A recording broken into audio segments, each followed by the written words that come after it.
नमस्कार, प्रदेश तक में आपका स्वागत है। मैं हूं इलमान खान। मध्य प्रदेश के चुनाव में बीजेपी ने बम्पर जीत हासिल की है, तो मुख्यमंत्री की कुर्सी पर आखिर बैठेगा कौन? इस वक्त मध्य प्रदेश से लेकर दिल्ली तक की सियासत में यही सबसे बड़ा सवाल है। इस सवाल पर हम बात करेंगे, लेकिन इससे पहले जरा बीजेपी की इस बड़ी जीत पर बात कर लेते हैं। 18 सालों से देश के दिल पर राज कर रही बीजेपी ने फिर 5 सालों के लिए मध्य प्रदेश में अपनी सरकार की गारंटी पक्की कर ली है। इन चुनाव में पीएम मोदी का मैजिक चला तो लाडली बहना योजना बीजेपी के लिए गेम चेंजर साबित हुई। 230 सीटों में से 163 सीटें जीतकर बीजेपी ने एक नया इतिहास रच दिया। कांग्रेस को इन चुनाव में 66 सीटों पर समेटने वाली बीजेपी ने इन चुनाव में वोट प्रतिशत का कुल 48.5% हासिल किया। बीजेपी का जादू कुछ ऐसा चला कि मध्य प्रदेश के अब तक के इतिहास में 48.5% वोट पाकर बीजेपी ने नया कीर्तिमान बना डाला। वहीं कांग्रेस के हिस्से में कुल 40.4% वोट ही आ पाए। इन चुनावों में बीजेपी ने किसी को भी मुख्यमंत्री का चेहरा घोषित नहीं किया था। पूरा चुनाव कमल के निशान पर लड़ा गया है। चुनाव प्रचार के दौरान बीजेपी के केंद्रीय और राज्य के नेताओं से लगातार मीडिया ये सवाल करती रही कि आखिर बीजेपी का सीएम फेस कौन होगा। इस पर बीजेपी के सभी नेता सिर्फ एक ही जवाब देते रहे कि बीजेपी पार्टी के निशान कमल पर चुनाव लड़ रही है। वैसे मध्य प्रदेश में बीजेपी को जिस तरह की जीत मिली है, उसके लिए शिवराज सिंह चौहान ने खूब पसीना बहाया है। शिवराज सिंह चौहान ने पूरे मध्य प्रदेश में चुनाव के दौरान बीजेपी की तरफ से सबसे ज्यादा सभाएं की थी। भले पार्टी ने उन्हें सीएम फेस नहीं बनाया था, लेकिन जनता के बीच वो उसी अंदाज में जा रहे थे जैसे चुनाव बाद वो ही मुख्यमंत्री रहेंगे। इस वक्त मुख्यमंत्री की रेस में वो प्रबल दावेदार हैं। शिवराज सिंह चौहान की गिनती मध्य प्रदेश के सीनियर और मजबूत चेहरों में होती है। वो बीते 1.5 दशकों से मुख्यमंत्री पद की जिम्मेदारी संभाल रहे हैं। शिवराज सिंह चौहान ओबीसी से आते हैं, तो पूरे प्रदेश के सभी बीजेपी नेताओं में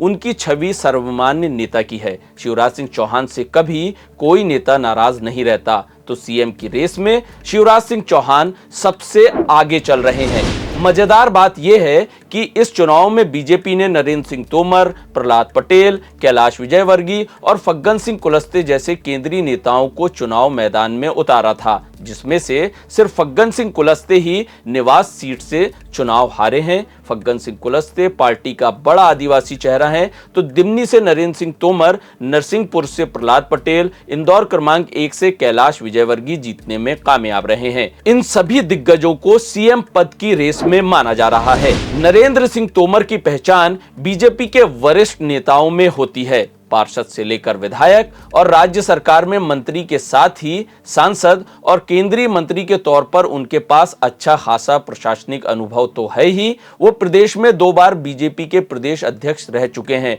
तो ये बात भी उनकी सीएम पद की दावेदारी में मजबूती दे रही है कि उनको सरकार और संगठन दोनों के बारे में अच्छे से जानकारी है। सीएम की रेस में प्रहलाद पटेल भी हैं। ओबीसी से आने वाले पटेल बड़े नेता माने जाते हैं। सांसद के तौर पर उन्होंने मध्य प्रदेश के अलग अलग हिस्सों से चुनाव जीता है। चुनाव के दौरान भी पार्टी ने उन्हें खास तौर से मध्य प्रदेश के कई अलग अलग हिस्सों में प्रचार के लिए भेजा। दिल्ली में बीजेपी के तमाम शीर्ष नेताओं के साथ उनका तालमेल बहुत अच्छा बताया जाता है।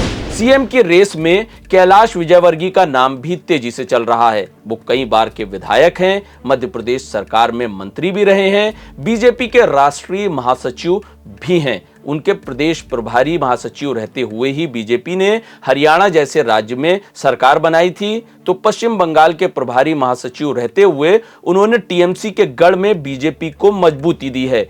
बीजेपी के दिल्ली के तमाम नेताओं के साथ भी उनके संबंध बहुत अच्छे बताए जाते हैं। इन चुनावों में ज्योतिरादित्य सिंधिया ने भले ही विधायक का चुनाव नहीं लड़ा हो, लेकिन उन्हें भी इस रेस में बताया जा रहा है। 2020 में कांग्रेस की जमी जमाई सरकार को सत्ता से बाहर कर बीजेपी को सरकार में लौटाने के बाद दिल्ली बीजेपी में सिंधिया का अलग कद है। वो पीएम मोदी और अमित शाह के भी करीबी माने जाते हैं।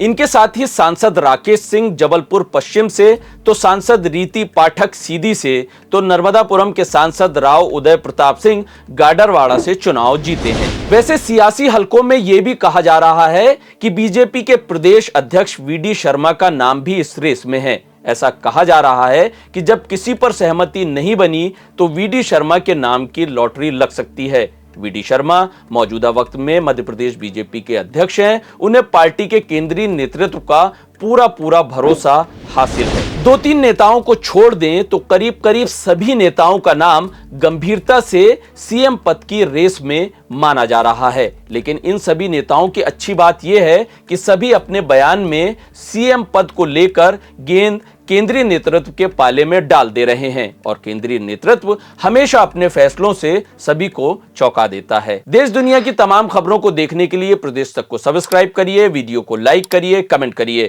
हमारे फेसबुक पेज को भी आप फॉलो कर सकते हैं, इंस्टाग्राम पर भी हमें आप लाइक कर सकते हैं।